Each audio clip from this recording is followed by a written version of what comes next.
Hi everyone, welcome to my channel Leafing Around. My name is Irene, and if you're new to my channel, it is all about tropical plants and garden. In this episode, I am gonna give you the grand tour of my own garden. Now many of you have requested for this tour because the last time I posted it was about a year ago, and since then I have done quite a lot of hardscaping and then bought a lot more plants for the gardens. And what's even more special today is that I have Dr. Francis Ng with me. I have invited him to give him a personal tour of my garden, and I'm asking you viewers to also join in today. Thank you very much, Irene, for bringing me here. Yeah, it was such a great honor to see your rooftop garden a few weeks ago. I have recorded this tour in my last video, link above, and it's my honor to have a botanist. First time I'm having a botanist in my garden. Well, it's a pleasure for me to be here to see a garden done by somebody who is not a botanist and who started gardening just how many years ago? About 4 years ago. 4 years ago. This is an amazing garden. Well, it's quite obvious, Irene, from this garden that you've picked up a lot of knowledge of plants and the growing of plants. Yeah. Much more than what a botanist would pick up nowadays from university. Really? Yeah, most botanists now cannot tell one plant from another.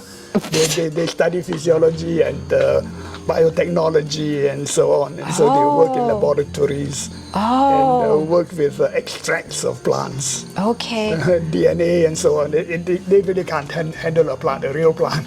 Wow. I was thinking maybe I should go back to school and study horticulture or botany. No, it would be a waste of time. Oh, okay. All right, we will now start with our tour. And Doctor, I want to showcase, this is my absolute favorite plant. This plant is a palm that's endemic to Sarawak. Yes. It's the Liquala cordata. Yes, very slow growing. Yes. So I had it for about 3 years or so. It initially started with that leaf, which is still around. The leaf lasts forever. Yes. And then, it's very slow, but gradually now, I think I'm quite proud of the size. Right. Yeah. Yeah, it's, palms like this are very slow growing. And it's very important not to lose any leaf. They take a long time to make one leaf. Oh, yeah. So when you're pruning, be very careful with these palms like this. Keep them all. Actually, I used to have a wooden wall up here, and then the wall fell, and I was so worried and so traumatized that because it hurt a few leaves, I was trying to save a few leaves from the fallen wooden wall. So I'm very glad that the plant is still alive. If this had died, I would have cried because even with money, you can't find large specimens. No. Yes. Another one that I like to highlight to you is often a conversation piece. This is the Philodendron longi. Have you seen this before? I've seen things that look like this. It's a legume. Yeah. And I've seen them grow in clumps so that they all hang down. Yes. Single individuals I haven't seen. No, actually, it's just a bit sad. It should have more. It's just, I think, not enough sun or nutrition. Well, it's managing okay, and in this context, it's all right. Yeah. And then I think because I planted it next to the palm, I think they are symbiotic. They are, I read that the legume plants, they provide nutrition or... Yes. The relationship, how plants interact with each other and how they help each other is very poorly understood. It is thought that perhaps the roots do pass nutrients to each other. Yes. And they may help each other in various ways. They may mutually support each other by interlocking and holding up. Yeah. So that if there's a storm, the root system is, even if it's shallow, because it's interlocked, they're all held together. Okay. I was referring also to the fact, I think it could be a nitrogen fixer. It could be. There's a bit of controversy over whether plants that fix nitrogen are able to help other plants, their neighbors that don't fix nitrogen. We just don't have. Okay. Speaking as a scientist, Yes. I know all these issues, but I also know that very often we don't have the answers. Okay. All right. Yes, I'm just spouting off what I read. Yeah, but this is very cute by itself. Okay, and sometimes there are flowers, but there are no flowers today. How do you accumulate such an amazing collection in 4 years? Where do you go to get these things? I bought non-stop, doctor. So the thing with my garden, I started out thinking, oh, I want to have a nice garden. I want to do some landscaping. And then I started buying plants. And then the problem was I never stopped buying plants. And then I fell into the rabbit hole of also collecting plants. Yes. And then when I was in Instagram, I saw all these fancy plants that people have. And when you see something you also wanted, and then I started to hunt for very specific plants. Maybe this is a very good example. Yeah. So this is an anthurium veitchii. Wow. It's also called the anthurium king. When this is mature, it can be like so long. Yes. And so this is an imported plant. It's not locally available from Central America, right? And so, I started buying plants like that, which cost a lot of money. And I cannot tell you how much I spent because I did not total it up. What's the most expensive plant you ever bought? It's downstairs. Okay, I will show you later. Right. It's a variegated plant of sort. Okay. Yeah. Actually, while we're talking about this, I just want to run over there and show you something. This is some tree, and I don't know what tree it is, but I felt the leaves look very similar to this very well-known anthurium veitchii. It's like bulate.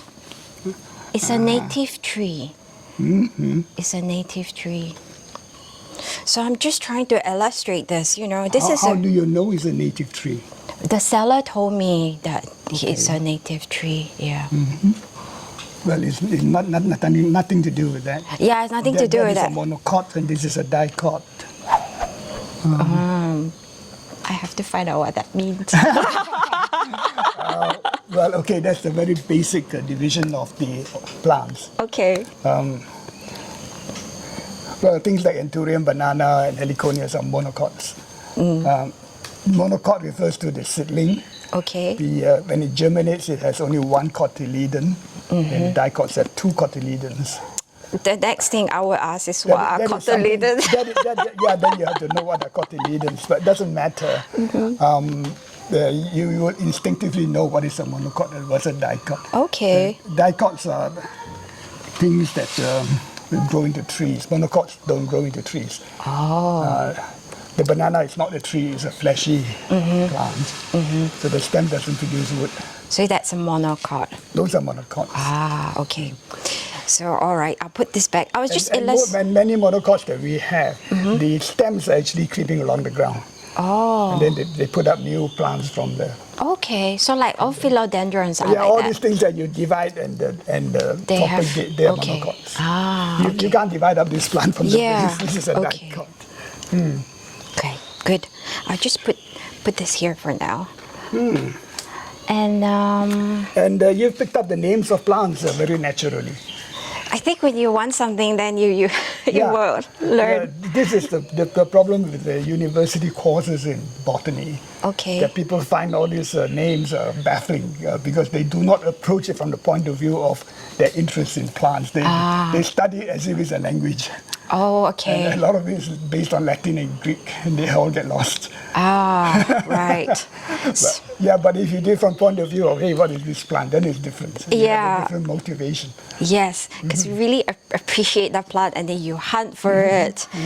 You're a regular visitor to nurseries. Yes. So where do you go to where your nurseries? So I live very close by to where a lot of nurseries are, and I go there.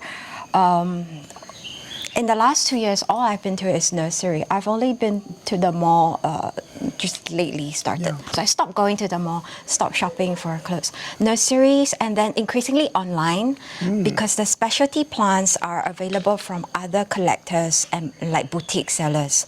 So then you have to kind of search out where the plants are. So now the world of nurseries is changing. Yes. When the nursery trade started, it started in Sumabolo, Yeah. which was a leper settlement Yeah. for people who were isolated because of what we call Hansen's disease, which is leprosy.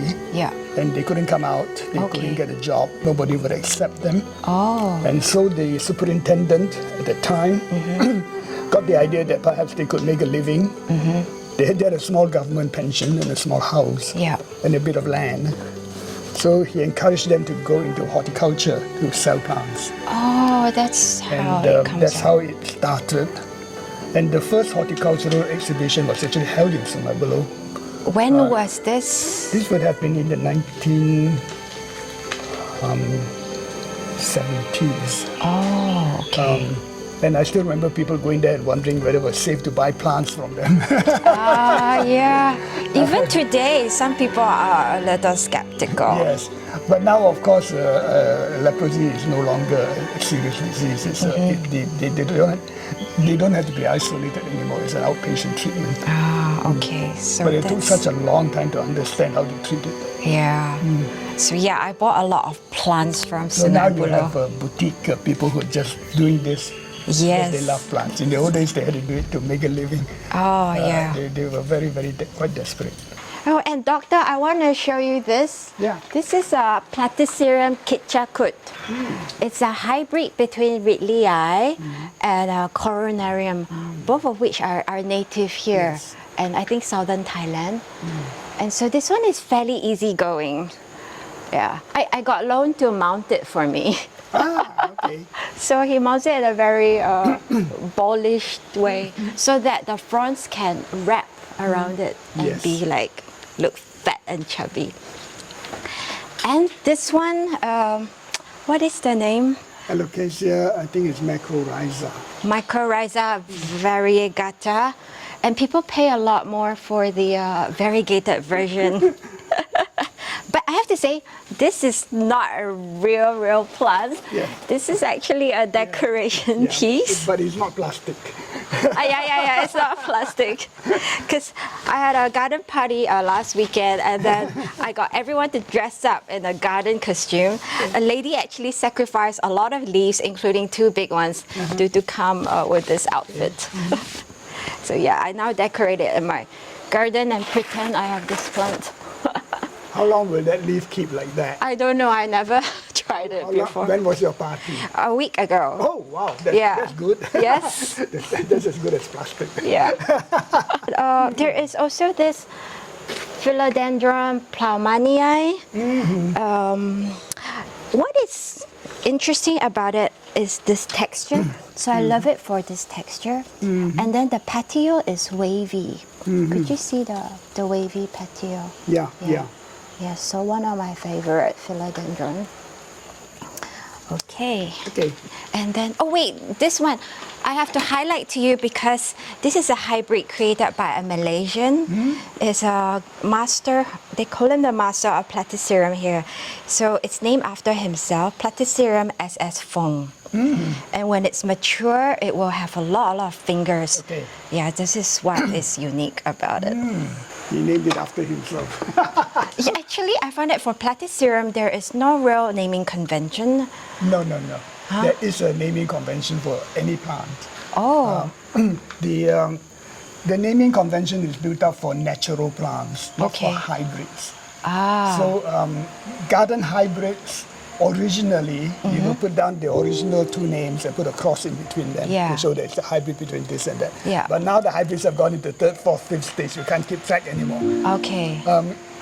So the garden plants that are propagated without going through asexually by division, Okay. you give them what is called fancy names. Okay. So the convention is that a fancy name will be in inverted commas. And you Okay. can give it whatever fancy name you like. Ah. Do you have to register it with somebody?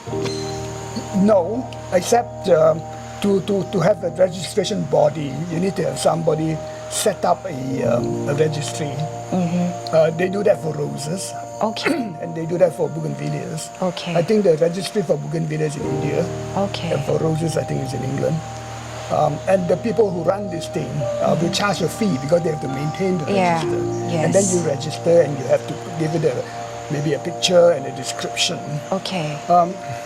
But that is only good insofar as people keep that form alive. Because these are not natural plants. The moment the public loses interest, Okay. the plant disappears. Yeah. So it has no natural permanence. Okay. So the botanical naming system avoids this. But so there is a separate system for cultivated plants. Okay. And if there were enough people interested in Platycerium, Yeah. somebody should say, I'm going to start a registry. And you can register your names on my registry. Okay. Provide me the details, I will publish it. And All then right. we will, among ourselves, Yeah.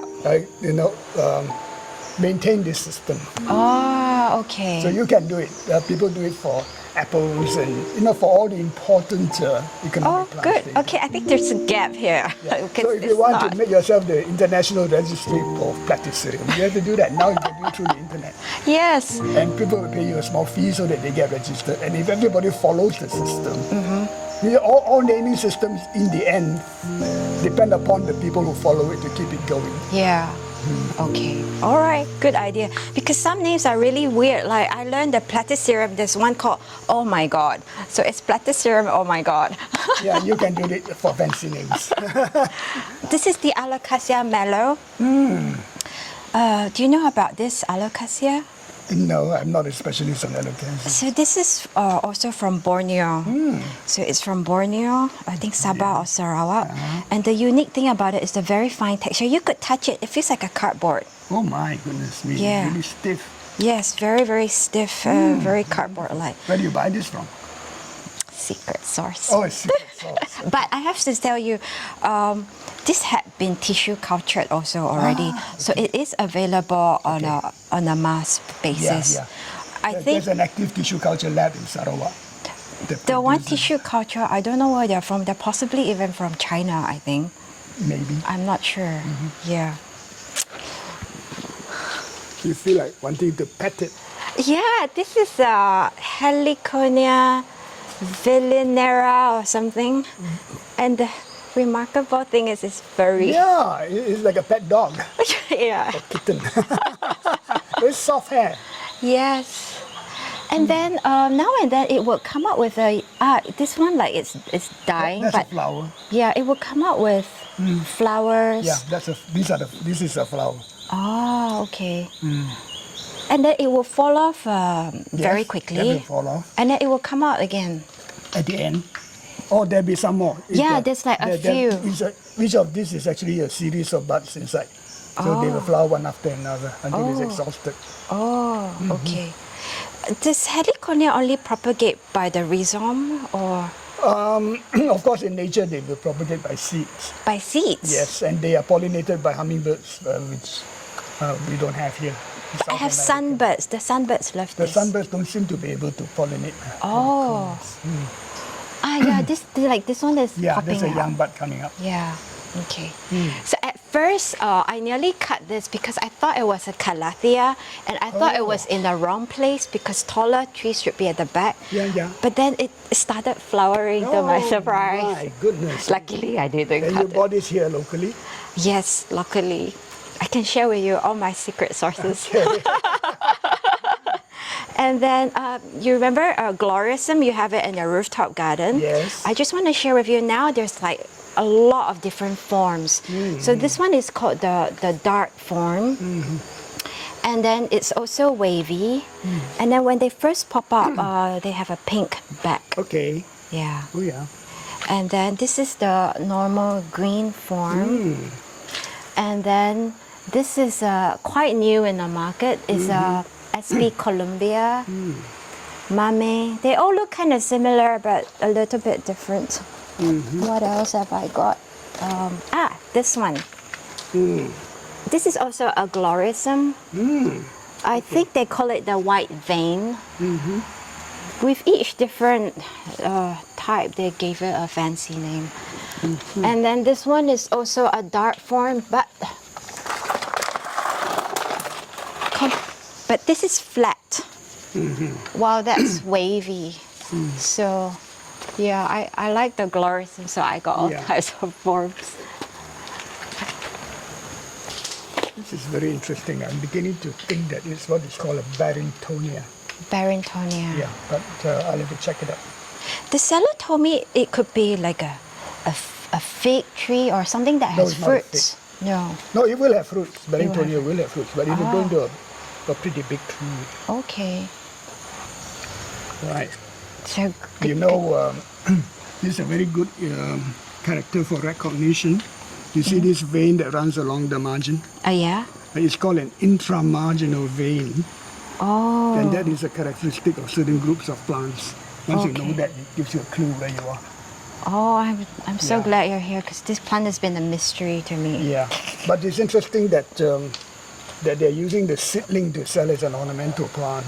Yes, I think, you know, they spotted it and then due to the leaves, and it looks really attractive. Yes. It's starting to be sold as an ornamental plant. There is a mangosteen that looks a bit like that, a wild jungle mangosteen, huge leaves. Okay. And with the intramarginal vein.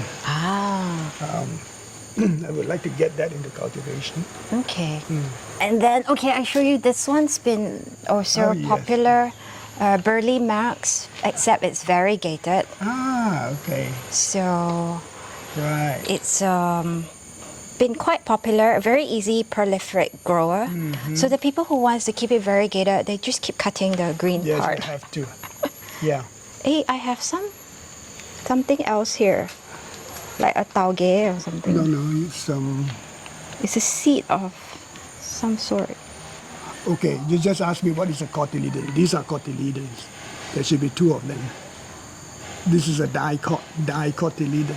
So it has two leaves. Two seedling leaves. Two seedling leaves. Yeah. Oh. If it's a monocot, you'll only have one seedling leaf and it will not emerge. It will be inside the seed. So only the shoot will come up. Okay. I have a great example. Wait. Because I was growing seedlings. So this is a monocot then. Because it's got one Yes, leaf this is that a pop up. monocot. The seedling, the cotyledon is inside the seed, doesn't come out. Yeah. Okay. This is an anthurium clarivernum seedling grew from seeds. You got anthuriums from seed. Very good. My friend has seeds, and then I think for insurance, she also passed me some to try to grow it. And 9 out of 10 made it, so I was Wow, that's quite happy. very good. Because her own success rate wasn't so high. Yeah. So, And this is done on peat moss. May I pull one out? yeah, it's a sphagnum moss. Sphagnum moss. Yeah. To show you where the cotyledon is, it's inside the seed body. It doesn't emerge. The cotyledon is still inside there. Most monocots are like that. There's a dicots, the cotyledons will come out. And you see there's a pair of them. Okay. I'm getting a real life botanic lesson. Okay. What else to show? Here, come in. I have, this is ripsalis. Oh, yes. This is like a pencil. Yeah. So I put it in very fast draining soil so that I can afford to have it in the outside so that it doesn't mind the water. And then I even chuck in my begonia here and it survives. Oh, this is very well grown. It's under quite a bit of shade here. And then philodendron splendid. Yeah. It's a hybrid. Yes, and it's a climber. This is a variegated fern. This is a jewel. Oh no, this is the jewel orchid. Oh, yeah, very difficult. Difficult. The snails eat it. Oh, maybe because I have it up high, so they are Well, not so the snail will bothered. find it. You do have snails here? I do. I use these pellets to get rid of it. They are a real problem. They'll go for the jewel orchids. Yeah. One snail get up there, one night it's gone. And so we come to the section that's This is on a great begonia. idea. This is a great idea having a A mobile. mobile bed. Yeah, this is initially an ottoman. I mean, we have, oh no, my pot fell. And the plant is still okay, only one leaf is hurt. Yeah. So, okay, this pot fell. So initially this is something that has a cushion and then we're meant to sit on. Oh, it was, And then slowly the plants took over. I see. So it was meant to be a couch. Yeah, it's meant to be like a couch, an ottoman. The cushion is somewhere in the house. But then I started putting begonias. This is my begonia island. Oh, very nice. And it's the only plant where I have controlled watering. The outside plants can be watered every day. I try not to water the leaves. That's how to help the leaves to be more pristine. Oh, this is a jungle one. This is called Kingiana. Yeah, it's from the limestone caves. Oh, okay. And Native Malaysian. is it? Oh, okay. And then this one is Irian Jaya. It's quite attractive. It is, yes. Yeah. Wow, okay. And then this one is quite special. Oh, wow, okay. It's Begonia arachnoidea. I think it originates from maybe China.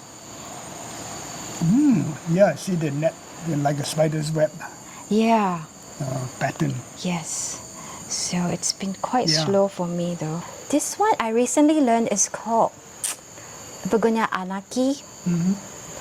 And then that's ice. I forgot. There are thousands of begonias. Yes. And then this is the escargot. I will try and lift it for you to see better. Because of the shape, it looked like Oh yeah, that one goes into escargot. a kind of a curl. Yes.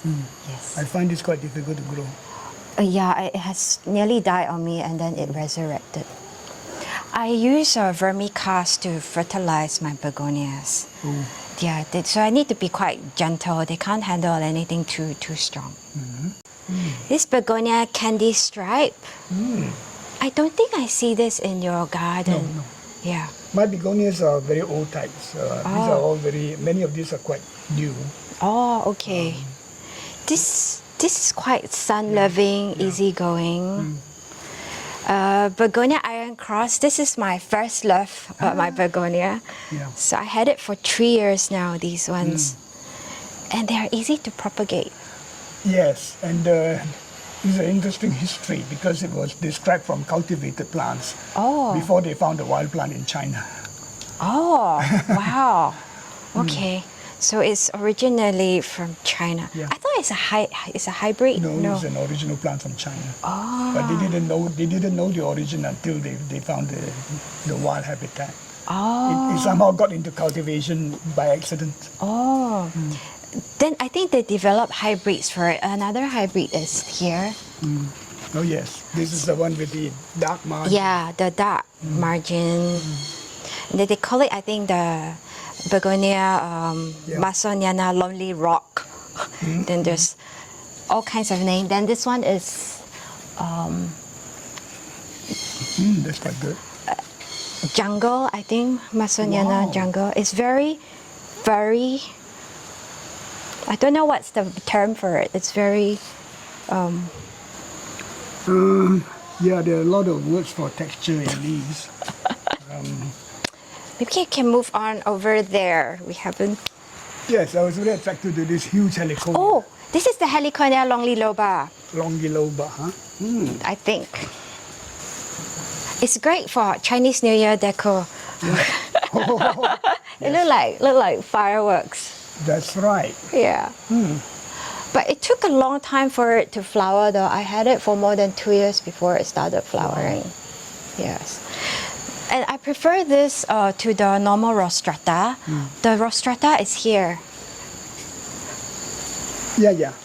And there's a lot of ants. The problem for me for rostrata, as you could see, this branch is absolutely bent. And there's a lot of effort for me to try and prop them up. I think they prefer more sun. Yeah. Then they'll be shorter. Okay. So my heliconias are so tall because they are lacking sun. The rostrata is I think your structure should be, it wants more sun. Then, Yeah. then it'll be shorter, more Okay. compact. But doctor, a lot of people ask me, oh, your heliconia is so tall, so nice. How do you get it to be so tall? Because it's trying to get the light. Trying to get the light. But the tall one, that tall one got more light actually. Yeah. It's because it's tall enough. Yes. So I have all kinds of heliconia. This is a begonia. That's very good. I think the one you have doesn't have the red veins, so it's a little different. This is another palm that I like to highlight to you because it's also from endemic to Sarawak. It's another liquala. Yeah, Liquala mapuensis. Also very slow grower, but it's got this nice shade to it. So where did you get this from? This is from a local nursery. It's not difficult to find, but I think maybe the price has gone up. So when I got this 2 to 3 years ago, it was 30 or 50 ringgit. Now I think it could run into a couple of hundred. So I like the boulate. Is that how you say it? Correct. Boulate leaf patterns. Yeah. I call them like they're like apps. This is a cross between Desiree and something else I forgot. Yes. Well, boulate is when the islands of tissue between the veins stick out. Yeah. Yes. And then this really So 3D. it becomes a lot of bumps. Yes. Very bumpy look. Yeah, very bumpy look. And then, I want to show this to you. Do you know this plant? No, I don't know this. Okay, this one, I think it originates from maybe Africa. It's called Cercestis mirabilis. Wow, very nice pattern. Yeah, the pattern is really, really gorgeous. It looks like ferns drawn onto the leaf. Yes. And then they would throw out runners. Oh. And then somewhere nice, they would start to grow again. They grow again. Yeah. Wonderful. So also something that I bought for just maybe 30 ringgit a few years ago. It has at one stage gone up to more than 500 ringgit. And it goes by runners. It goes so by it's quite runners. easy to propagate. Yes. Yeah. Give me a runner. Yeah. Yes. I will put this into the rainforest. Just the runner itself, it could work. Yeah, let it run there. Oh. Yes, because it's not native to us, so if we could grow it all over our forest, that would be great. Okay, glorious. This is a philodendron esmeraldense. What do you think? I thought it's a little deformed. Do you think it's just a physical thing, or there's a disease or a bacteria problem? No, it's just a localized problem here. Localized problem. Yeah. When it was forming, something blocked it here, so it tried to compensate. Okay, that's good to hear. I'm very proud. I want to show you this. This maranta is lemon lime, so it's entirely green. The more normal one have that red color streaks. Yeah, so lemon lime, imported. So not so easily found here. This one is the black maranta, they call it. Yeah. Yeah. So it's beautiful patterns. This is the one I grow as a ground cover.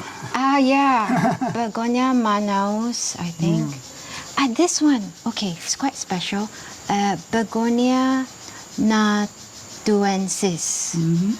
And then I think it comes from either Indonesia or one of the islands. And then this is a set alocasia reginae. I hope it survives.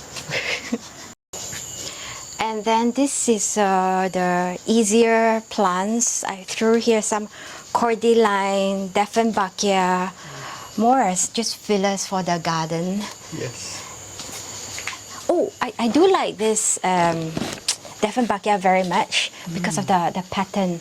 They remind me of the army pattern. I think it's called Maya. Army camouflage. Army camouflage. And doctor, I found it very amazing because this plant almost it's a different plant, but it looks almost the same leaf. Yeah.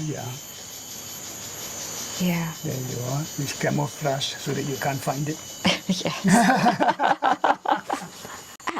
This is a alocasia Guinea gold, and so it's this patch of gold that, I've got a lot of mites.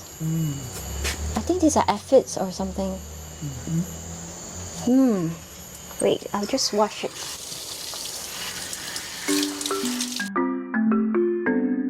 Doctor, are you ready to see downstairs? Okay, let's go downstairs. Let's go. So I will take you through this spiral staircase. And do you think this plant is still alive? No, I think it's dead. This oxalis it looks like butterfly. Oh. Sadly, it's dead.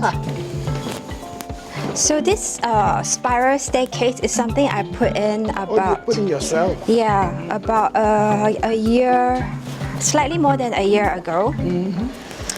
So that I could connect the upper garden with the lower garden. Because if not, there is no floor, and then you don't come here at all. Yeah. So it's to encourage the flow. Actually, this pile of wood here is my wooden fence that fell. So this is just temporary here. Yeah. But I want to point out also my floor to you because I'm very proud of this design. You designed this? Yeah, I designed this myself, inspired by the Kenyan tree of life in Sarawak. But it also looks like fern. Yep. I have very mature trees here. They were planted by the previous owner of this place. Could be a problem. Could be a problem? Yeah. Like how? Oh, they get taller and taller, and then eventually they will come down. Eventually they'll come down. It helps if I trim them. It's a bit too late now. A bit too late. Yeah, I think if you cut the top, it will die.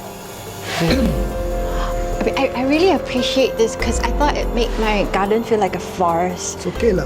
They'll be okay for another maybe 20 years. So it'll be okay. Yeah, okay. But I have another conversation about that if you think all my trees are coming down. That's a problem. This is a philodendron. And then some ferns. I tried to put creeping philodendrons here, hoping that they would creep up. Oh. But I think it's being slow because of a lack of light here. And then the huperzias. Oh yeah. I also am a huge fan of huperzia because the texture, the hanging. Yeah. There's a very fine leaf one, which I like. Yes. And then, this one is... This is the one. Yes, squarosa, they call it. Yeah. Yeah, it's like a bottle brush. Oh yeah, this is the anthurium queen. So that was king just now, and this is the queen. When it's mature, it could be very, very long. Yeah. Oh, this is another huperzia. I think they call it like the sisik ikan, the fish scale, the common name for it. And then this is discus. Philodendron? No, it's a discus discolor. So its texture are also very nice. It's like satiny kind of leaves. And then this one I was hoping it would creep up, but I didn't manage, and then it creeped down instead. I have platycerium. It's called a hotumii. Oh. Hotumii is another of these bigger ones. You saw three the other day, the grande, the one day. This is the hotumii on the far right. Okay. Yeah. I think it's native to maybe southern Thailand, thereabouts, also quite near to us. And then this is my attempt at a vertical garden that I did about less than a year ago, maybe 10 months ago. It looked much, much nicer when it started because the colorful bromeliads that I put in have lost its color. Yeah, they tend to lose their color. It's a problem. I think lack of light, because of lack of light. If it's a space with more color, more sun, the color will come back. Huh? Yeah. So it's not looking as exciting as it was initially. Oh, this is a big one. Yeah, this is a philodendron McDowell. It is a cross between pastazanum and some other thing. It's a hybrid. Yeah. Oh, that's a huge. This is the coronarium. Coronarium. So this one I already bought when it was huge. So it came with about 4 or 5 altogether. This coronarium. And then this is orchid vanda, but I haven't been very diligent in fertilizing. So Orchids are something else. yeah. See, the people who grow orchids, they pay attention to the flowers to the extent that they don't care about how ugly the plant looks. Oh, what? The orchids are pretty ugly. Okay. The flowers are spectacular. So Yes. the people who grow orchids, they kind of mentally shut off all this. The rest of it. Yeah. Oh, I was just trying to maybe I can appreciate the beauty of the roots because that's all I have.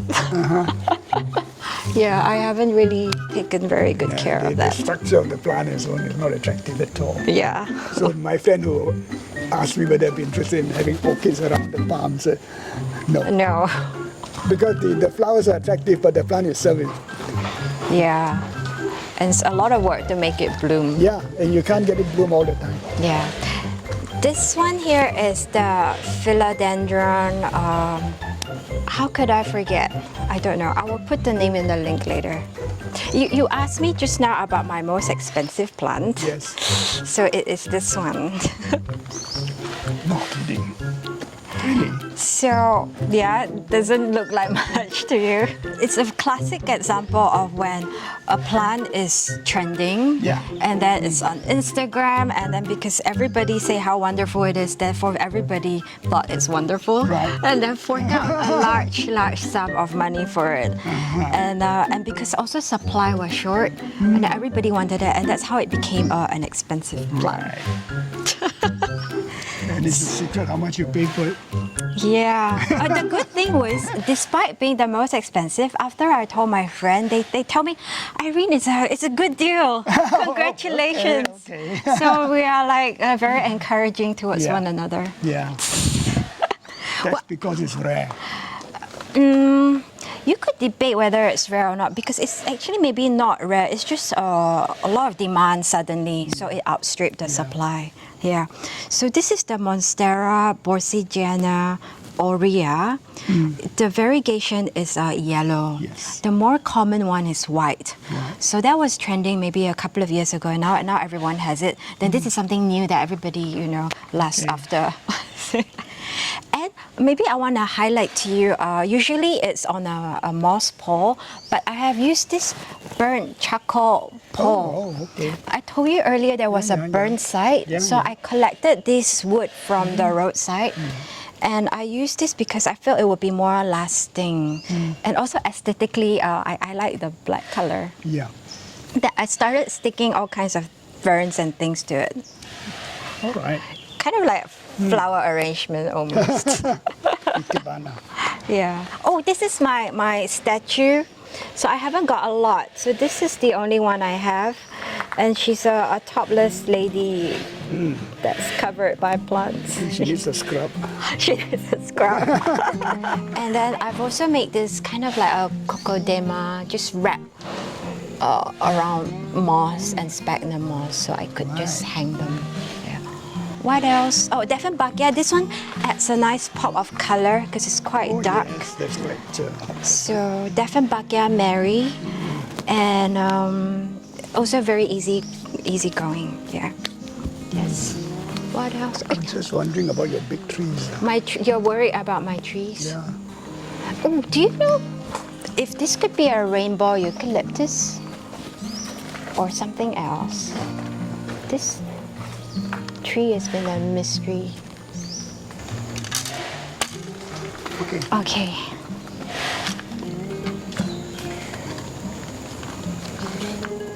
This is Tristania. We have about a dozen species. Okay. This doctor here has identified about 3,000 species of trees in Malaysia. You spent over, a couple of decades? Yes. So his 25 life is years. dedicated to studying trees. That was my job. Yes. Maybe the last plant I'd like to highlight to you is this one. This Raphirodora. Okay. Either a megasperma or what's the other name? This morning, all the names have escaped me. But it's native, I think, to our part of the world. Yeah. And then the begonia. Oh, That's a nice one. yes, it's called begonia anarchy, I have discovered. And I have propagated it in water. So all these cane begonia I propagate in water. You propagate in water using that system you showed me in the plastic bottle. No, it's just water, 100% just 100% water. just a stick. For cane begonia you can, Okay. but not the rhizome ones. You don't use peat moss to... I tried various, they are quite adaptable. You can do it in 100% water. And I like to use water because I can see when the roots are coming out. Right. So when I have quite a substantial amount of roots, then I would transfer them to the regular mix. Or this one, I kept it in sphagnum moss so that I could stick it on my branch for a decorative purpose. And then to my surprise, it's doing okay. It's pure sphagnum moss. Yeah. So also my attempt at decorating a moss pole with things climbing and things growing around. Great. Yeah, okay. Well, there's a good deal of experimentation going on. Yes. Congratulations. Very good. I think that is about it. You have seen pretty much all of my garden. This is very impressive. Congratulations. Thank you very much. Very experimental, which is how it should be.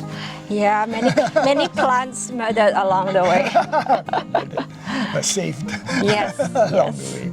Yeah, so Well, it's one of the best private gardens I've seen. Very good. I am very impressed because I know you have seen a lot of gardening. Thank you so much, Dr. Francis. It's my pleasure giving you this tour. And that I hope you have enjoyed it too. If you enjoyed this episode, do remember to click subscribe and share this video with others. I wish you bye-bye. Bye-bye.